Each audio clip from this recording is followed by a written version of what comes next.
happy Sunday everyone. So ngayon guys ay malakas ang ulan dito sa amin simula pa kahapon. So nakaramdam na kami ng ulan kahapon hanggang ngayon ay umuulan pa rin guys. Ang oras natin ngayon ay 13:13. So pasado alauna na guys.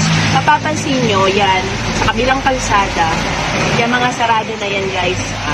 Mga tindahan yan guys dito sa aming lugar. Hanggang dun sa dulo.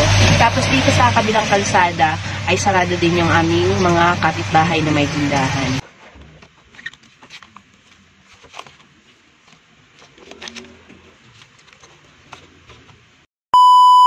So, kasasara ko lang na aking tindahan guys, 9:30 PM kasi nga biglang buhos na naman yung ulan. So, medyo natakot tayo kasi nga gabi na. So, yung ibang karatig na lugar dito sa amin guys ay, yung ibang kalsada guys ay tumaas yung tubig. Kasi nga, pa 2 days na rin naman kasi yung pag-ulan guys. Lalo na kagabi na ang lakas ng ulan. Tapos ngayon, pabugso-bugso yung lakas ng ulan guys. So, kanina nga, i-share ko sa inyo na talagang yung status ng ulan buong araw dito ay talaga namang malakas yung ulan. Tapos yung ating mga kapitbahay na may mga tindahan, hindi na rin mga nag-open yung iba, tapos yung iba naman nag-open ng late na rin ngayong hapon. So tayo, buong araw tayo nagbukas. Nag-open ako guys kanina ng mga pasado 7:00 na ng umaga guys, kasi nga nagdadalawang isip ako magbukas din kasi nga masama ang panahon, madilim. So, medyo tinatamad-tamad tayo kanina. Pero, umiral din ang pagiging natin na kailangan kumita. So, talagang after tayo na kumita tayo, kailangan merong papasok na income araw-araw dito sa atin, sa ating tindahan. Kasi sayang pag nagsara tayo, diba? So, buong araw, ito lang yung tindahan ko guys, ang open. So, ano nga ba ang naging epekto naman ng bagyong Aghon dito sa aking tindahan? Sa inyo guys, kayo ba ay nag-open? Kumusta yung sales nyo? So kasi halos lahat talaga ay dinaanan ng bagyong Aghon. So naka-experience tayo ng malakas na ulan. So dito, pag malakas ang ulan guys, lagi ko yan nababanggit sa mga previous na videos ko, yung mga araw na talagang mahina ang aking tindahan at ano ba yung mga araw na malakas yung aking tindahan at kung ano yung mga items na mga nabibili pag araw ng tagulan at pag araw ng mainit ang panahon. So, ngayon guys, dahil nga diba na taon na ito yung araw ng Sunday, pag weekends na ito talaga yung pinaghahandaan kong araw guys, kasi ito yung pinakamabentang araw sa buong isang linggo dito sa aking tindahan guys. Kasi pag magandang panahon guys, yung Sabado at Linggo ko, yun yung pinakamataas yung sales ko dito sa aking tindahan kasi halos lahat ay nabibili yung stocks ko dito. So, kung sino man yung nakakapanood ng mga videos ko, so na-share ko doon, nakakapag-update ako kung ano yung mga nire-stocks ko, ano ba yung mga dapat meron ang aking tindahan na mga stocks pag araw ng weekends kasi yun yung pinaghahandaan ko. So, dahil ngayon guys, yung bagyo ay dumating, na-experience natin ngayong weekend. So, talagang apektado yung sales. So, merong magandang effect din naman sa atin. Unang-una, yung magandang effect guys ay nakabenta tayo kahit papano. Yung mga hindi natin ina-expect na mabibili ay nabili ngayong araw na ito. Tulad ng bigas guys, hindi ko ina-expect na makakabenta ko guys ng 10 kilos ngayong araw na ito. Kasi ang bilihan talaga niyan dito sa aking tindahan guys ay pa isa-1 kilo, 2 kilo. Tapos may mabumili man ng marami ay yung aking kapitbahay dito, yung mga sister-in-law ko. So yan, nakakabili sila pag naubusan sila ng bigas. So kanina dahil nga sarado yung bigasan sa atin sa baba, kasi yun yung wholesaler, doon talaga sila nagbibilihan. So no choice sila, dito sila bumili ng bigas sa akin. So ang kilo dito sa akin ng bigas ay 60 ang kilo. So nakabenta po tayo ng 10 kilo, kaya meron po tayong 600 din. So 6 na kilo, tapos 4 na tig 1 kilo. So, yun yung mga hindi ko ine-expect dito na mabibili talaga. Makakabenta tayo ng medyo malaki.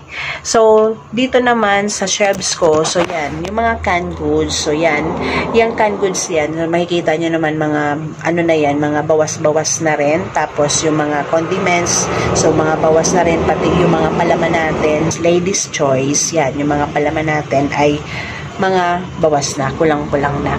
So, yan yung mga nabenta ngayon. Pero, hindi yan regular na nabibili dito sa aking tindahan. So, mabili man yan guys, pa isa-isa lang. Pag araw ng Sunday, medyo malaki yung nagiging sales talaga natin dyan. Pero ngayon, medyo malaki yung sales natin dito sa shelves na to, yung canned goods saka mga condiments kasi marami mga naglutuan. Plus pa yung mga chichirya na mga malalaki, naging mabenta ngayon, ngayong pahapon na, tapos ngayong gabi guys. Bago ako magsara, may mga humabol pa. Tapos, sa kape, mabenta ang kape natin ngayon. Pag, ano naman guys, pag maulan, pag malamig ang panahon, ang mabenta talaga, siguro kahit saang tindahan naman, isa na dito sa aking tindahan, ang mabenta talaga is kape. So, number 1 yan, mabenta ang kape dito. Tapos, asukal, saka, yung mga frozen goods, itlog. So, yung itlog ko guys ay isa na lang yung, so, isa na lang yung natira. Tapos, mantika. Yung drinks natin na dapat ay mabenta ngayong araw ng Sunday, hindi gumalaw yung stocks ko dyan.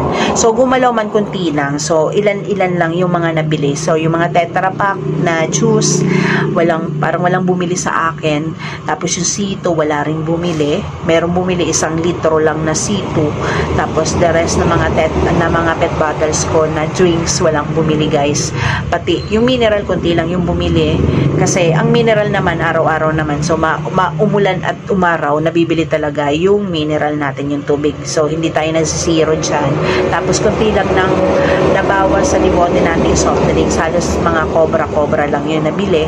Energy drink, tapos yung pet bottles na mga soft drinks ay hindi nabili. Lalo na yung 1.5 guys. So, sa 1.5 pag araw ng Sunday, nakakaubos tayo dyan ng 1 case guys. Pero ngayon, walang bumili. 0 tayo sa 1.5. Tapos sa kasalo, 2 lang yung bumiling litrong kasalo. So basta sa lahat ng drinks guys, hindi masyado gumalaw yung stocks ko dito.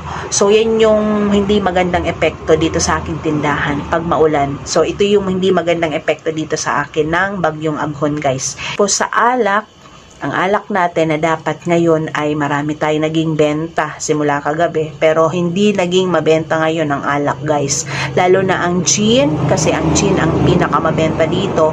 Ang nabenta lang dito guys na gin sa akin ay 1 bote lang, 1 Alfonso, tapos walang bumiling Emperador. Kahit sabihin natin na maulan, malamig, walang bumiling masyadong hard. So Alfonso na litro lang, saka gin bilog. Tapos sa naman sa Red Horse, walang bumiling Red Horse sa akin. 2 grande na litro lang yung nabili dito kanina sa anak ko. So, yan yung update ko sa aking mga drinks guys, pati sa alak, na talagang yun yung naging epekto ngayong araw ng Sunday ng bagyong Aghon. So, hindi gumalaw yung stocks ko sa drinks at sa alak. Pero sa ibang maganda ang naging epekto kasi yung mga hindi naman nabibili sa regular days, sa ordinary days, nabili, gumalaw. So, yun yung naging magandang epekto naman dun sa mga stocks na hindi gumagalaw dito sa aking tindahan. So, yan yung aking update ngayon dito sa aking tindahan, guys. Tapos, share ko sa inyo kasi, di ba nga, sabi ko nga sa inyo, nag-open ako, hindi ako tinamad kasi ang pagtitindahan, kailangan maging matyaga tayo sa pagbubukas kasi kahit sabihin natin na maulan man yan, mahina man yan, na sa tingin natin walang bibili, pero may bibili at may bibili.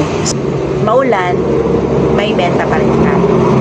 Pagdating naman sa sales natin sa buong araw, so ito yung naging effect din sa bentahan natin ngayong araw ng Sunday. Kasi guys, alam nyo ba, pag araw ng Sunday, mataas talaga yung sales natin. Pero ngayon, okay na rin sa alright. So naka 5K pa rin naman tayo, pasok pa rin tayo sa quota natin. Pero pag Sunday talaga, medyo mataas pa dito. So dahil nga sa epekto ng bagyong Aghon, so ito lang. So be grateful pa rin always tayo guys kasi nakabenta pa rin tayong ganito. Yung mga hindi natin in-expect na items na stocks natin dito ay gumalaw, nabili, at yung iba naman guys na hindi nabili ay okay lang kasi nandyan pa rin naman, pwede pa rin naman natin silang itinda, ibenta kinabukasan. Kaya lang ang negative effect, so yun nga, hindi umikot yung puhunan natin agad.